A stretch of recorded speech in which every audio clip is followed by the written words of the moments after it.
Hi, and welcome to this week's episode on Amplify, where we will be looking at sustainability and health. Though the impact of climate change on public health and public health policy is a topic in and of itself, this week's episode focuses on our individual conceptions of health and nutrition. We look at the question, how do we bring about long-term behavioral shifts? What does being healthy actually mean? We focus on dichotomous narratives that look at clean/dirty eating or cheat/guilt-free meals, calorie counting, issues of body dysmorphia, fat phobia, and how these perpetuate a harmful idea of health being related to what we look like as opposed to how we feel. We talk about the importance of moving beyond these narratives, restrictive eating, fad diets, and the importance of learning to bridge the mind-body disconnect, where we respond intuitively to our body as opposed to following a health diktat. This episode looks at how physical and mental wellness and living sustainably are interconnected and how we can embark on exploring this relationship with ourselves and nature.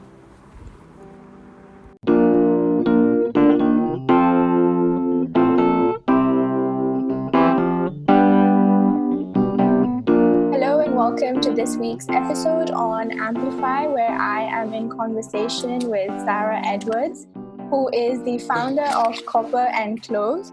Copper and Cloves is a hub and resource for people who are interested in eating more plant-based diets, who are interested in learning to cook more delicious food using local and sustainable ingredients. And of course, Sarah is now also the owner of her very own cafe in Bangalore. And today we're going to talk about her training as a health and nutrition coach, her foray into zero waste eating and living, and a lot more things. So thank you so much, Sarah, for being here. I really appreciate it. Thank you so much for asking me. Honestly, I felt very honored to be asked. And thank you for such a lovely introduction also. Thank you so much once again for being here and for finding time for this. So Sarah, just to start off, can you talk about what your outlook was like on health and food or nutrition when you were growing up? Yes.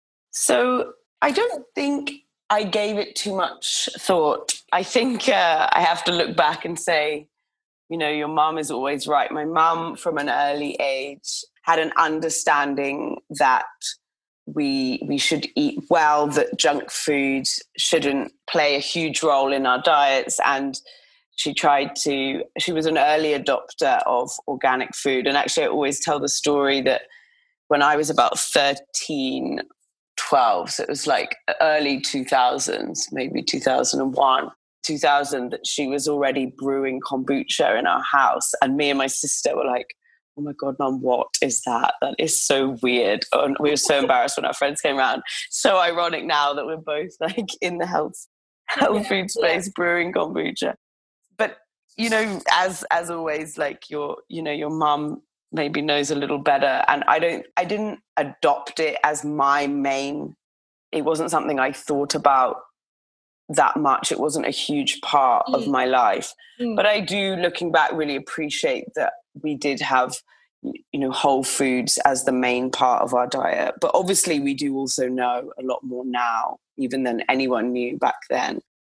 So I think that my journey kind of then went into a typical teenage and college student where I really stopped caring about health and healthy foods. And I was very much in a typical student. It was more about cheap, cost and quick foods. And, you know, we drank a lot at college in the UK, as you know. That's kind of part of the culture there. Yeah, and there was an element of just eating junk food and hungover snacking and things. When I was in my 20s was when I really started eating. I started noticing how different I felt. When I ate well, I got more into it because I started running and sort of naturally had to look at my nutrition and whether it was my protein intake or my energy intake. And I think before that, I had been a lot more in a mindset of kind of, well, food is just fuel, and unless you need to lose weight. And it was really about understanding about nutrition rather than weight loss, and nourishing oneself rather than just balancing calories that inspired me to go where I am today. And I'm really glad that you mentioned that aspect about, health being equivalent to losing weight or being healthy, looking a certain. But before we get into that, I just wanted to cover a couple of more bases about how you decided to become a health coach. Was it around your 20s then that you thought that, okay, there's something that I am doing that perhaps others may not know about or others aren't doing just yet, and I should be in this space sort of like spreading awareness? Or what was it that sort of like, that moment, if you will, where you thought that, okay, this is what I want to do as a career? That's such a good question. Actually, it wasn't until I moved to India. So I worked in the NGO space when I lived in London. I did my master's in international development, and I ended up focusing a lot on India, which is, I worked here a lot, and in Bangladesh. I worked with Save the Children and with a refugee organization as well.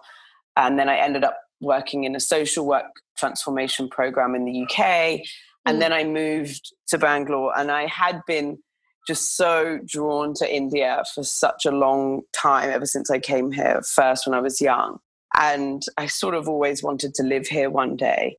And I came here within the same realm of education and development. And I worked for an amazing NGO called Teach for India. So I was working in Bombay and in Bangalore, working within kind of fundraising and, program evaluation and those kinds of things. And I really loved it. But so alongside this, like I said, in my 20s, I transformed the way I eat, the way that I exercised, and gradually the way I felt about myself, about my body, and transformed my relationship with food from one that was very kind of either fraught in terms of that, what we already talked about, that weight loss thing, that weight loss dimension, or, and also had really gained a lot of understanding about nutrition. And so it wasn't until I was here that I really saw that as an opportunity, because I did really feel that actually the conversation was still so stuck about calories and weight loss. So it was almost that maybe inspired me to think like, actually, maybe there is a career for me in this, because I was so passionate about it. And the other thing that also brought me into food more here was that I was, I've always been a passionate cook, and I was cooking the same food, which the style I developed of basically this whole thing about making plant-based food taste really, really good and be really celebratory and not be about restriction or denial. And it was the response to that when I was cooking just for friends. They were like, what is this? Like, this is not something I've experienced before. Like, this is not a salad, surely. Like, and I was like, no, it is. Well, what is a salad? It's just a mix up of things. And these are like roast vegetables, but with some crunch and with some freshness. And, I found these in the market and I didn't know what to do with them. So I just kind of roasted them with some spices, and now I've put them in this. And people were like, oh, wow, that's so amazing. And that also really pushed me into food here, where I was like, I think there's a gap in the market here for plant-based, healthy food that is actually, inspired by flavors from around the world, inspired by cooking techniques from around the world. And it doesn't fit neatly into like what people think of as a salad or Italian food or, snack bar food. It's just more of a style. And so that those two things together, it all sort of happened quite organically. But I did decide that I did want to follow my passion of food as a career. And then I did a course, which is a New York-based school, the Institute of Integrative Nutrition. And that's what got me started on health coaching. But I was always interested in the kind of cooking and food side. So I really wove that into the teaching people how to cook as part of my coaching from the beginning. Yeah, and it's interesting how you talk about how the vegan food space, or just the vegetarian food space in general, is like heavily populated by Italian food. It's just like Yeah. a lot of people cannot, go beyond pastas or vegan pizzas. And I think it's exciting to see that innovation is possible in this space, right? Yeah, exactly. It's not just, some pasta and sausage you have to make and then you're done. Did you find that there was this, difference? I mean, you've touched upon that, but did you find that there were sort of more differences, or there were similarities in the outlook on eating locally, eating sustainably, while you were living in Bangalore as opposed to when you were in London?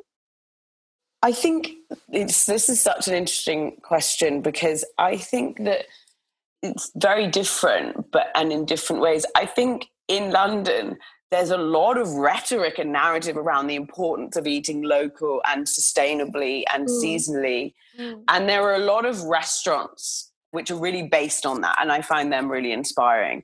So there's a lot of, restaurants that will be totally focused on, everything's seasonal. The menu changes all the time. We, literally saying like, we don't get any food from outside of a 50-mile radius of this thing. And those restaurants are famous. And I loved, I visited some of them. I was more just inspired and followers of others, of the chefs, and the idea of foraging for your food, the idea of, there being seasonal, like strawberries come into the season and then they're on the menu and then they're off the menu.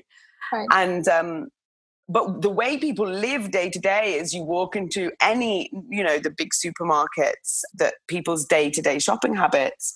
And even for me, I love those restaurants. I believed in those chefs' philosophies. But when I went into the supermarket, I didn't give so much thought, because almost everything was imported. I would just, you didn't notice that the blueberries would come from the UK for about 2 months of the year. And seamlessly, then they'd be coming from Peru or wherever, other places. But you wouldn't really notice, because they're just there all the time.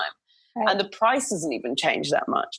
So when I moved to India, what I noticed was it was almost the reverse. Day to day, people actually live very seasonally. It's mango season. And then there's no mangoes. Whereas in the UK, you can get mangoes all year round. I mean, they're nowhere near as good as they are here, but they're just coming from different places at different times of the year. Yeah. And you don't really notice like, oh, it's this season. And of course, in strawberry season in the UK, there are way more strawberries, but you can actually buy them throughout the year.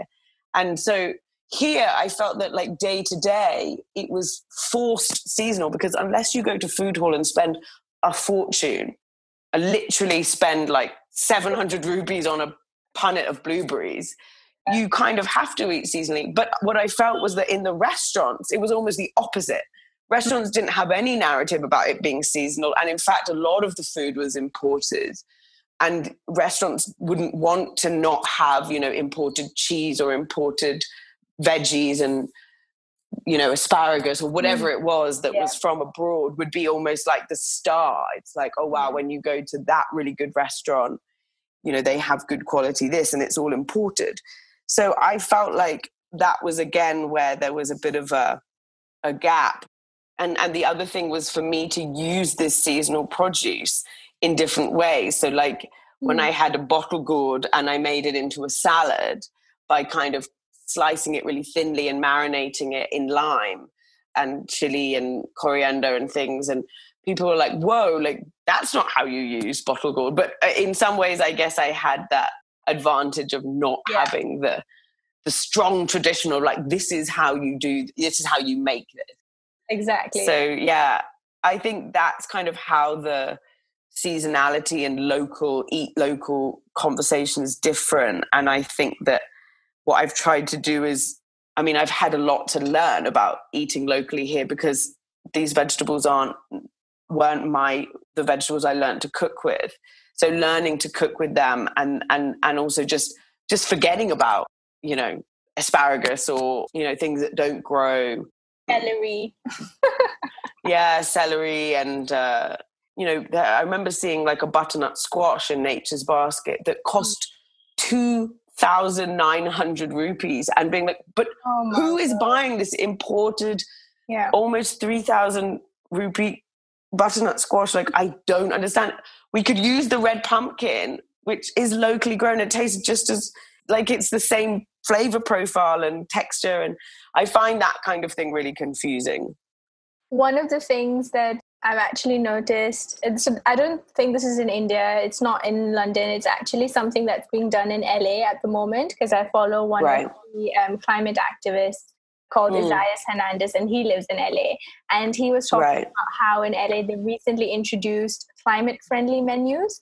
So what that means is whatever you order, you kind of get an idea of, depending on what ingredients they've used, like what is the carbon footprint. So for instance, if you imported something all the way from Peru, interesting, then you get an idea that, okay, you have consumed like this much or you have taken up this much in carbon footprint, which I think is really interesting. Yeah, that is really interesting. That's a good idea and a good thing for me to think about. Yeah. And I think it's a good thing for like almost all restaurants to sort of get on board with, to sort of like push the drive towards local eating and actually just give an idea of why. Because, sometimes people will be like, yes, I want to eat locally, but why can't I eat a butternut squash? And a lot of people may not know the entire, like the impact that it has on climate change. Exactly. And how did then Copper and Cloves come into being?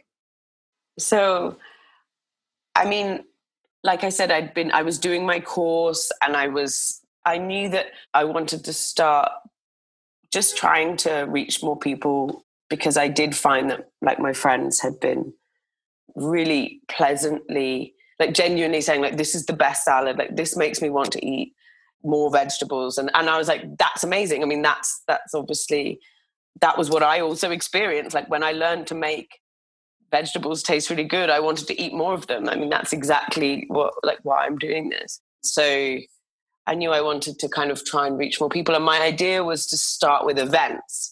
So just like supper clubs or brunches and things. And I was really lucky to have met someone who introduced me to Nicobar.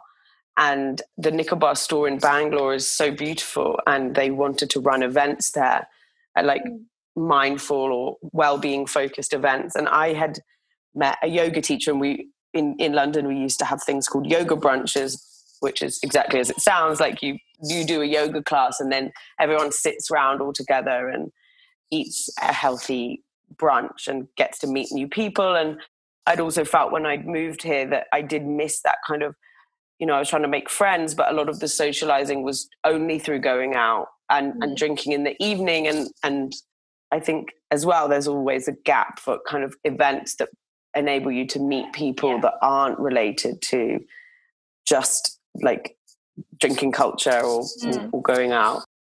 Yeah, so when I was lucky enough to get Nicobar on board with this idea of a yoga brunch, that's sort of really where I was like, okay, I need to turn this into something. I want to form something that can act as maybe a hub, as I think, what I'm aiming to do now. So I just, coming up with the name was just, I knew I wanted it to be, centered in the idea of health and of food, but not overtly so, like, sort of playing around with like Sarah's Healthy Kitchen. I was like, I don't want it to be so, overtly. Yeah, exactly. And then eat green with Sarah. So then and then I was thinking, well, India, I want it to again be evocative of India, but without overtly so. So I was thinking of playing with spices, and copper is such a beautiful material and so linked to well-being, particularly in Indian culture, but increasingly known.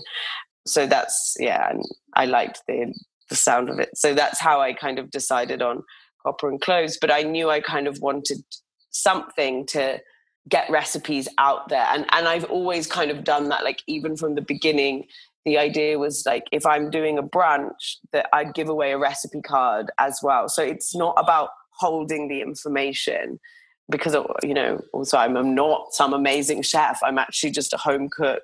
And if I can do it, anyone can. So the purpose has always been to share and inspire people to cook, even if it's me cooking the food. So I really felt like I needed a platform like Copper and Cloves to do that. And I think that's a great name. I think, like it's kind of... Thank you. It's a bit difficult, because now a lot of people are getting aware about zero waste eating or, healthier eating, and that's great. But then it's like, how do you name yourself, or how do you discover, or not discover, create a platform rather, without using the word holistic, or without using the word, green or clean or whatever, because these words have just been overused to the point that sometimes I feel that it kind of takes away from perhaps that you're doing, because people just get caught up in the perception of it. Yeah, exactly. I think so. That can be a barrier, I think. So again, it's always been trying to be more inviting. Yeah, absolutely.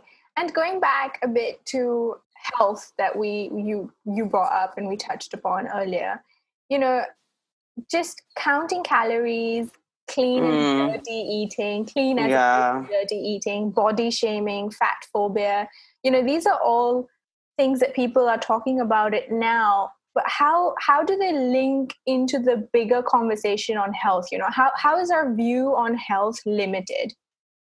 So many ways. I really do feel that I'm so glad, like, even we're having this conversation. This is starting to come into consciousness now, although I do still see such a huge focus on counting calories and body shaming. And this idea that, like, this idea that your body type, let alone shape, is somehow inherently linked to A, your health, and B, your worth, even worse. So, I think it's a really limiting conversation. I think that the narrow focus on, like, the pursuit of thinness or whatever, and then it got changed to, oh no, it's not about being skinny, it's about being, like, lean and strong, and that's empowering. And it's like, well, I mean, yes, being strong is empowering, but it's not about being strong, is it? Really, it's about being lean. Yeah. And so it's just wrapped up in a different form. And yes, I really do believe that. And honestly, when I'm saying this, like, I don't mean to sound in any way kind of dismissive, because I have been there. Like, I have been so caught up in a pursuit of leanness and strength and physical, like, needing my body to sort of demonstrate my physical fitness. So I have nothing but kind of love and compassion for, like, why we're in this state, and I can really understand how it happens. It's just, once I could see through it, I'm not saying I'm not still affected by it, but once, it's almost just so helpful to take a step back and just see that this is another way that we are being sold things, we are being controlled. And when you can see that it's simply another way of sort of creating impossible standards, and I would say for women, but I think it's just increasingly for all people of all genders. It just seems to be really a like, unlearning that was very slow. I also found some, someone, it was actually a podcast, which is why I'm so passionate about podcasts, and was so happy that you asked me to be on yours, because I think I was once listening to a podcast, and I can't remember how I'd found it, but it was a wake-up call, because I had also been, buying into the idea of clean foods and, like, pursuing leanness, as long as it's not skinniness, and not like pursuing strength at the same time, was therefore healthy. And I suddenly had this wake-up call that, like, but I'm still, like, shaming myself. I'm still staring in the mirror and using the mirror as a dictator of how I feel about myself and what I deserve in terms of kind of external validation, and also just whether I deserve to kind of eat what I feel like eating. And that was it was a wake-up call. And then I think listening to more people in this space allowed me to finally kind of, I guess, reach my own balance. But again, I really wouldn't say that, oh, now I'm totally free of it, because it's so insidious. I mean, you can't escape it. You can't. Yeah. And then even maybe without realizing it, or realizing it, but sort of feeling unable to stop it, it still impacts me sometimes. I mean, I guess going back to a question on like how it's limited is that if we have freedom where we genuinely learn to listen to our bodies, and this is where I try and teach and practice myself also, mindful eating and generally mindfulness, where you do become in tune with your body. You think about what you enjoy eating, what makes you feel good, also with an element of equipping yourself with what is nourishing and what your body needs, but also focusing a lot on, sleeping well and breathing and ensuring that you do enough, work on your own mindset, basically. That those things are so much like the way that the conversation about counting calories and clean versus dirty eating is limited, is it almost makes it out like, well, that's the most important thing about being wellness.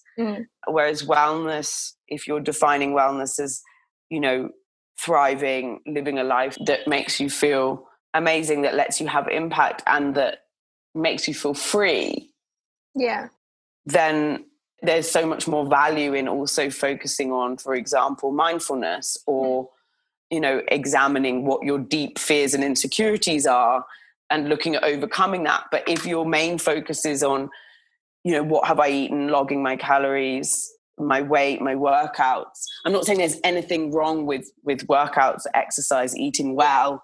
It's just, it's so distracting as well from some of the other really important things that we need to focus on for overall well-being. And I mean, I haven't even got into, because it's really not my area of expertise, I'm just a real supporter of these people's work, is like, body shaming and fat phobia, where how people are actually made to feel and how people are actually abused in society by, social media and day-to-day interactions. Because people just take it as a truth that being overweight is somehow makes a person undeserving. And I it really isn't something I feel confident talking a lot about, but it's something I'm aware of and I feel very strongly about. Yeah, I feel like when the mind and body disconnect is kind of reinforced when you look at the current conversation on wellness and self-care, and it only centers people who look a certain way. It only centers people who have access to certain kinds of lifestyle or diet forms or, whatever it is. And then you're like, okay, so if I am, white and straight and thin and doing yoga on the side of a mountain topless, then I, as opposed to, like being in tune and being aware of what it is that feeds you, what it is that heals you. Exactly. In its entirety. And you're absolutely right. When it comes to all of this, is just so inherently linked to worth. And when it comes to people people just assume that, it's that they don't want better for their body. It's that they're, quote unquote lazy, or that they are not motivated enough. And in that narrative, people, we end up like discrediting them. We end up shunning them. And then the worst side of it is the abuse and all of the horrible things that they experience, whether in real life or on social media. Well, exactly. And when I say abuse, it may be overt, but even it's just that inherent, like, if you're just basically making a person feel like they're worth less because of how they look or even, or what they eat or what they do, then that's also abuse. Like it's an abusive culture. And that sometimes manifests in, in really things that we can see are awful. I would never say that to a person or do that physical thing to a person. And yet we don't realize that how much it actually is inherent, I think, in some of our just narrative and dialogue, like telling a person or discussing, almost assuming that a person, whether they're assuming that they're lazy or assuming that they need to be on a diet, and telling them about that diet, even that is so damaging, even if somebody's trying to be helpful. So I think that we need to really examine that culture.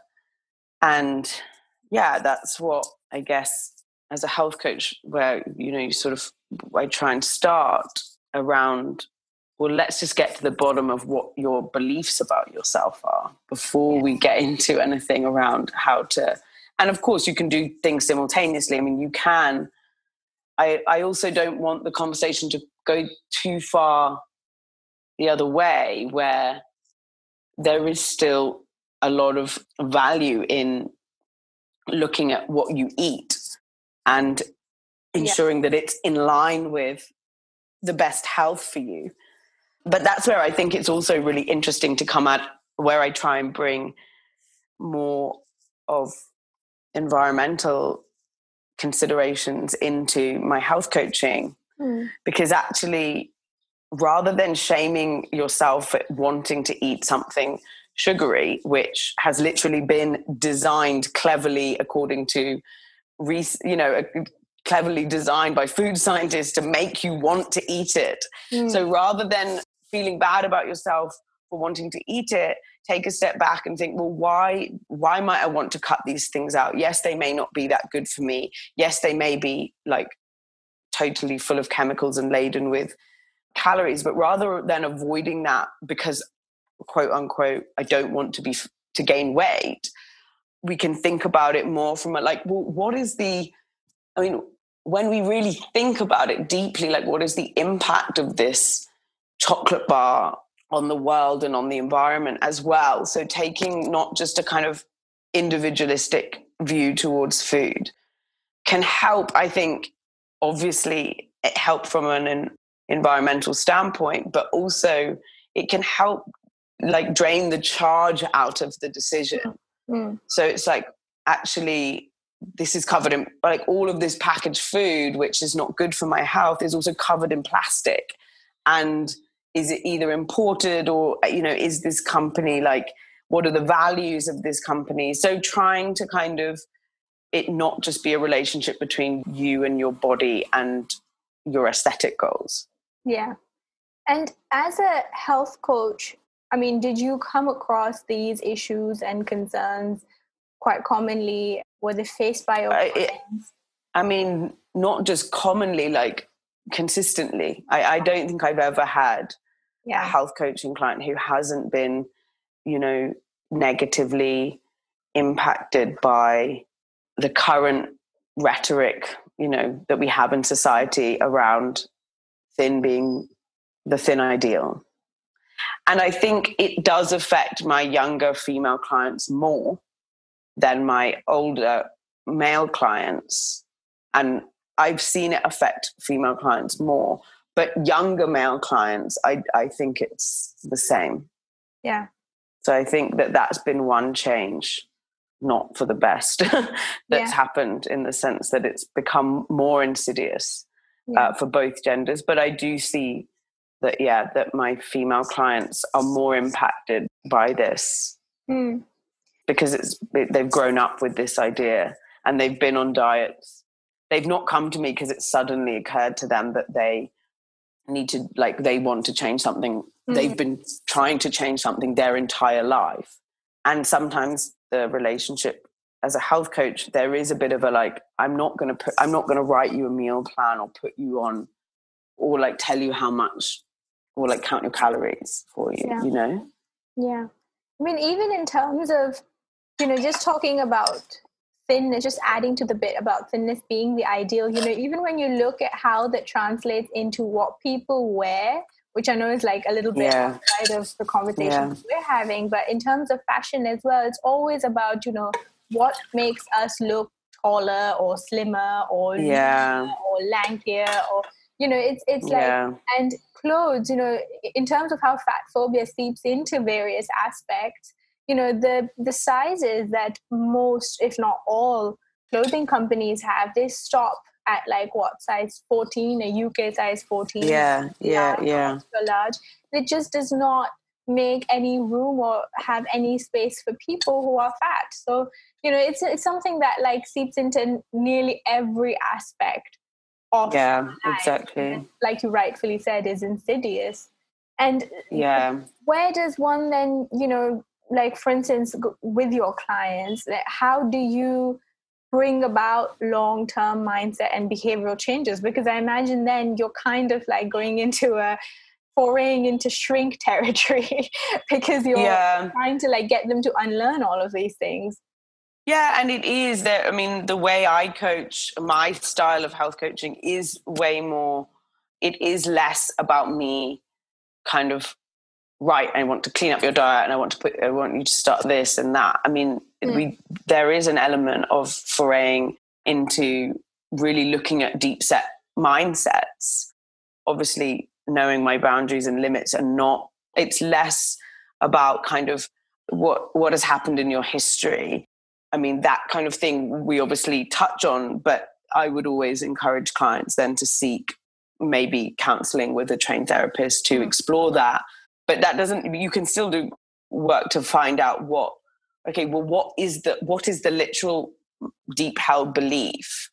And it's often around, which all of us humans tend to have, to be honest, and it just manifests in different ways in our behaviors, but a sort of deep-seated belief that we're not enough or we don't have inherent worth, and that our inherent worth, like our worth, is linked to other things, whether it's, somebody who's addicted to relationships and needs that worth from others, or whether it's someone who needs to succeed, or whether it's somebody and have all of accolades, or whether it's more in how they look, like all of these different external displays of deeper mindsets. And so the first step is just working out the awareness piece. So just helping people to gain awareness of what they're thinking about themselves and the way that they talk to themselves.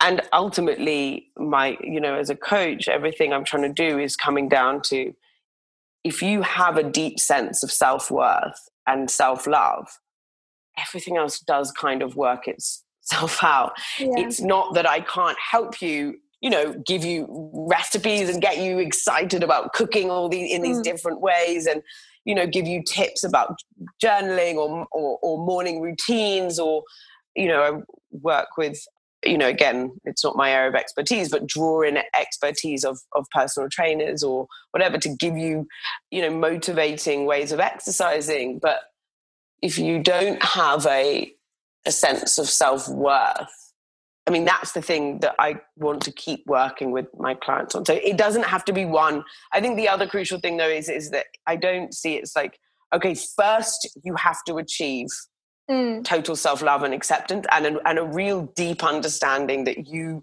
as a person, as just by the nature of your existence, have inherent worth and value. That is that's difficult for everybody, no matter how much work you've done. It doesn't mean that you have to get there, and only then you should look at maybe what you eat and how it impacts you. So, it's sort of like keep revisiting and keep supporting people to transcend some of the limiting self-beliefs that that we all have and that we've all built up over time, whilst at the same time, more practical focus on, okay, well, what's something that you could do today that, will make you feel good? Or introducing someone to a new way of eating maybe. But always knowing that it's not really enough as it is. Yeah. Like you can't just eat and exercise your way into good health. Yeah. I'd say like true health. Exactly. And it's, I think you rightly pointed out that it's not linear, it's not that, step one, get your mindset sorted. Step two, make 10 salads in 1 month. And step 3, get 8 hours of sleep every night. It's just not, perhaps we would like that, because then it would be that, okay, at least I know, at least I'm being told what to do, but it just doesn't look like that. Even if you created that, you just use it. If you just use it as a new way to make yourself feel inadequate, that you're not doing it, and then you would self-sabotage even more. I mean, that's the nature of how we operate. So even if you can give people programs that work for one person, but unless their mindset is exactly the same, it's not necessarily going to work for another person. So I don't have a strict program or steps apart from, but I have themes, and the themes are looking at that mindset, and of course looking at food, looking at movement. So I'd rather say movement than being really strict about I don't have ideas that you should do this kind of workout. And looking at sleep, looking at stress, generally looking at mindfulness, and mindful eating is something that I really, really focus on with my clients. So really just simply meaning present moment awareness as you're eating, and body awareness as you're eating and as it relates to food. And what I find is, when you're really aware of your body and you really have a strong mind-body connection, you don't crave things which make you feel rubbish all the time. You may sometimes, have some, but I think a lot of people are really scared that if they allow themselves to kind of eat what their body wants, that they'll just binge on fast food and packaged food and very, very high sugary food all the time. And actually, I think the opposite is true, that when you restrict those things and say they're off limits, you're way more likely to create a state in your mind where you then binge on them sometimes or regularly. Yeah. Whereas when foods aren't off limit and you pay attention to how you actually feel, you find that you actually crave. The real true body cravings are for basically plants, nourishing food, to eat them slowly and enjoy them. And the psychological cravings tend to reduce at that point. Yeah, and I think when there is this narrative as well as around what you shouldn't be eating, then you're kind of reinforcing this dichotomy of, the good eating or clean eating and dirty eating. Yeah. And it kind of falls into the whole cheat meals thing. And cheat meals is it's, I mean, why is it called that? It's actually just damaging because people then, because then you're getting into the whole, you should feel guilty that you've eaten this. Exactly. And then you should beat yourself up about the fact that you haven't, gotten back on, quote, on the wagon of clean eating. Yeah, so exactly. On and on it goes. I think we really need to think about our language in relation to food. Just exactly the idea that you're cheating. Cheating is a word which has such negative connotations in all other contexts. And this, even without realizing it, and I'm really, really careful, even when I talk about food and when I talk about in the cafe menu, for example, it's so easy to write guilt-free, this guilt-free dessert because it doesn't have sugar. Okay, some of our desserts, we don't use any refined flours, sugars or oils in our food for health reasons. But I'm really careful not to use language like sin-free or guilt-free or, you can still feel virtuous while eating this, this sweet treat. So it's sort of equally, it's difficult to avoid, but, sometimes I know when my food's been written about, it's described as guilt-free. And I'm not criticizing anyone or ridiculing them for using this. I mean, like we said, it's just so insidious. It's so a part of just the language that we use. But I try to be really careful around it because, like you say, all food is guilt-free. On no level should people feel guilty about eating things. And it's when we find food freedom through mindful eating, through intuitive eating, through recognizing these patterns of thinking that have developed in society that we buy into, and then actively choosing to transcend them. When you have that food freedom, you also find your body will crave and naturally balanced and healthy diet. I really do believe that your inherent nature is that. It's all the other stuff that gets in the way, your own feeling about it, you know, buying into marketing, buying into diets, like all of these things have got in the way of our body's like ability to know how to nourish ourselves individually. And it's so interesting that it's interesting on a personal level, because hearing you talk about your cafe is making me hungry, and I've actually done one of those things.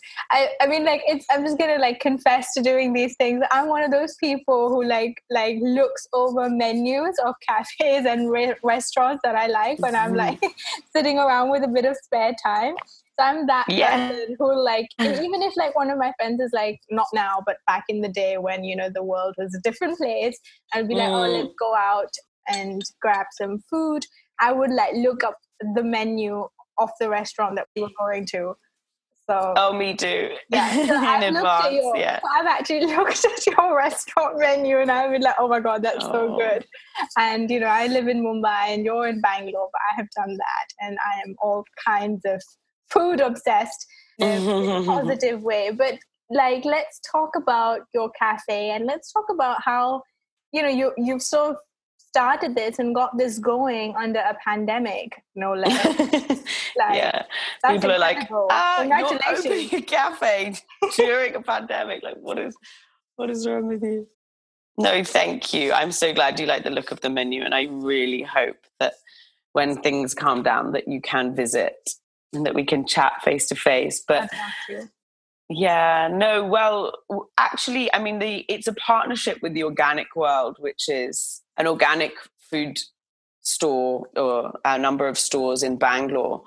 And I've done work with them for years, actually. I used to do kind of cooking, like at the very beginning, like cooking workshops in their stores to help people know how to use like things like millets in different ways. So I'd do like salad workshops, dips and things, like doing recipe cards and stuff. So we've worked together. And then when they had a cafe space and they knew that it would go really well in their stores because they've got all this organic food and they can supply to the cafe. And we were talking about this in February and March, and we were going to go ahead, but the idea was that it was going to be so interactive. It was going to be like a cooking workshop space. So it would be a cafe, but it would also, we would design it so that it was also more of an event space. And then obviously this all happened and everything got put on hold. And then we were talking again in kind of July, and it was like, well, are we waiting for this to be over? Like, we still feel this is a good idea. And actually what I found during the pandemic beginning, when the first lockdown and when all this came out, was that, okay, people suddenly realize, and I hope if any positive things come out of this pandemic, is that people do realize that their health, and when I say health, I mean real health, like we've been discussing, like truly feeling nourished, rested, free. And there's been an increased awareness that isn't just some nice to have that you could, next year I'll stop living like in a way that I know isn't nourishing myself. Because actually, if we can be healthy, we can also, like, our immunity is higher and we can live in a more vital way. And so I think that we'd noticed that, like, particularly the organic world, that people were suddenly more interested in buying healthy and organic produce, for example. So we realized that we should just go ahead, and obviously it would be less about getting as many people into the cafe as possible, which, normally would be your aim, but actually just to be able to bring people healthy, delicious, plant-based food during this difficult time. So in that sense, there have been lots of challenges. And obviously one is, people are going out less. And then the converse to that is maybe people are ordering in a lot, but, the packaging challenges of that and delivery challenges of that have also been something that, I spend a lot of time dealing with. Yeah. And And you did mention this a little bit, but, if you could just get into it a little bit more as to how you think our eating and buying habits will change during this pandemic and during this time. Obviously, as everybody does, you live in a bubble that is the people that you know and that you are connected to via social media and via just the nature of your own social networks. But I've definitely noticed, so I can only speak about that, I do think there is an increased awareness suddenly that if the pandemic is doing anything good, it's raising the consciousness perhaps around kind of more environmental issues and more health related issues, and that this isn't just a nice to have or something that you can continuously put off. So I think that if some good comes, then it may be around, okay, well, what is around eating more natural whole foods? And I do think that I definitely noticed it during the lockdown, that I was getting more traction, I guess. More people were more interested. I got more private messages around wanting to use the time to eat well, to cook more, to become more aware of what's in their food. So yeah, I hope that there will be a shift towards eating seasonally and locally, not, because of fear that I don't want to buy into that people are suddenly fearing like, oh, all these Chinese imports and that's why we should eat local. I think it should always be driven by a positive striving rather than fear-based. So rather than fearing, oh, these things have become contaminated or these things are actually it's just about recognizing that, look, we have evolved and to eat real food, like the food that grows in the land around us, and that we can't thrive on, we can survive, but we can't thrive without eating whole foods. I think there's a greater awareness around that. I don't know. What do you think? What have you observed? I think, so I agree. I think that people are becoming, they're kind of, and of course, speaking from the privileged position that we do hold, exactly. I think people have become, they've sort of been forced to slow down. They've been like, we have to stop and we take an audit essentially of our lives. Exactly. And, what we've been doing and what we've been prioritizing. And so because of that change in, prioritization, that change in perspective, people are sort of like compelled to actually examine what they're doing in day-to-day lives or what they're not doing. And I think that sort of like feeds in pretty well to like developing better habits or engaging with larger conversations on environmentalism and climate change. Yeah, I completely agree. I think that's really well put. I think it's about reprioritizing and becoming aware and having maybe a bit more time to have reflected that will maybe change behavior in the future. But I do hope that it is due, like I said, due to that recognizing what we can prioritize rather than like a fear-driven change. Yeah. And finally, Sarah, if you have like one sort of tip or one piece of advice that you had to give to people listening in who've, only just sort of started thinking about zero waste journey or sustainable living, or who just sort of at the very beginning of making certain behavioral changes, like what would you say to them? I mean, like I said when we discussed about being on the podcast, I definitely, I'm so inspired by you and by one of the first people I met when I moved to Bangalore is Seher Mansoor, who's obviously and she's a really good friend, and she's so inspiring. And she's the first person I interviewed when I started my podcast. Really? Yeah. I knew she'd been on the podcast, but she was like so her and amazing. Megan were like the first people that I had started my Amplify journey with, and they're absolutely brilliant. Like I have like heaps and heaps of love for them, and I'm always like buying stuff from them, so I just absolutely adore them. Yeah, it's so amazing. And honestly, I was introduced to her when I first was starting out, and she's been such a huge both inspiration and like mentor for me, even though our businesses are very, very different, but just in a conscious business, running a conscious business and conscious living. So I guess for me, like with everything, that I think the greatest way to start is to become aware. For me, the actual things to change became very much more natural. And Sahar has amazing tips about, starting small, simply saying no to being given excess packaging or plastic, saying no to, voting with your wallet, like buying from people that are conscious about zero waste values within their business.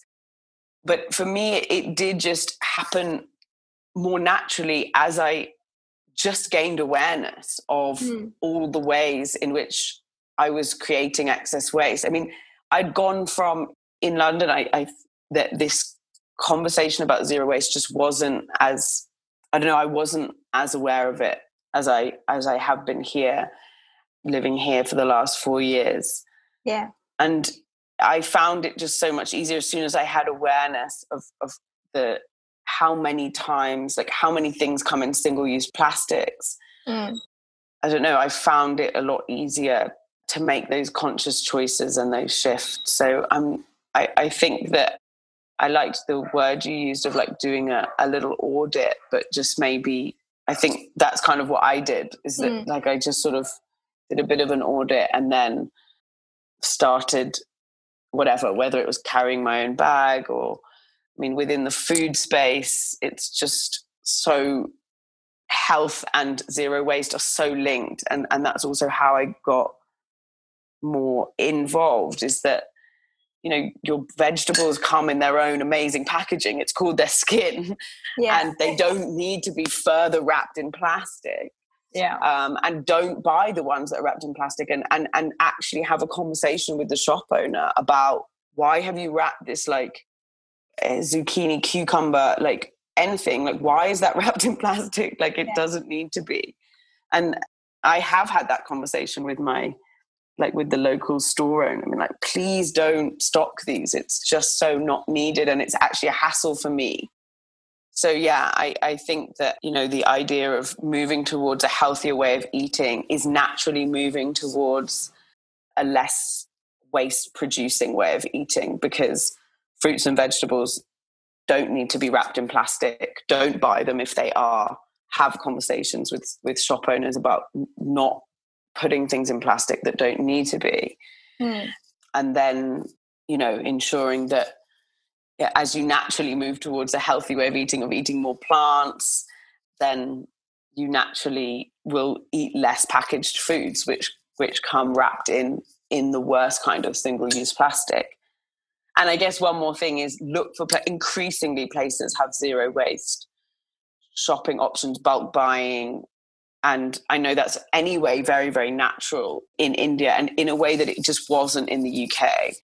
So just going back to that way of shopping, it will naturally help you to, organically help you to eat better if you're buying things that aren't wrapped in plastic. So from my passionate about people's health perspective, it's a really symbiotic journey to take of health and well-being alongside thinking about zero waste. But obviously my other passion is about self-love and self-kindness. So really, really being gentle, not being self-judgmental, not using it as another stick to beat yourself with of how you're not good enough, because that doesn't help you do it better.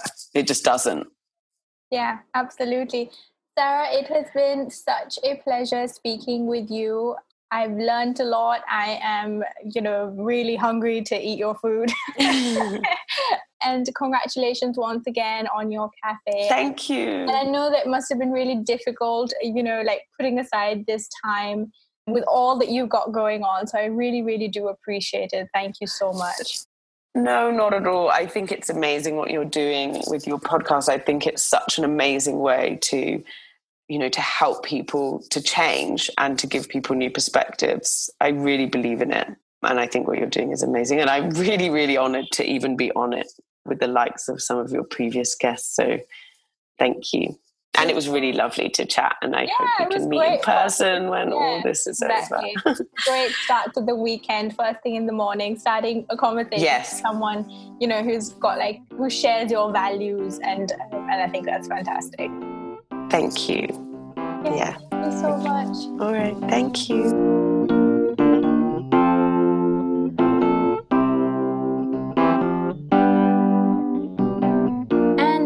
The end of this week's episode. Thank you so much for tuning in. You can find all the relevant links and handles to know more about our guest this week in the episode description. If you have any feedback, suggestions, requests, or simply just want to get in touch with us, then please do head over to our podcast website. We are available to flag and say hi to via Facebook, Instagram, or email. Thank you and see you next week.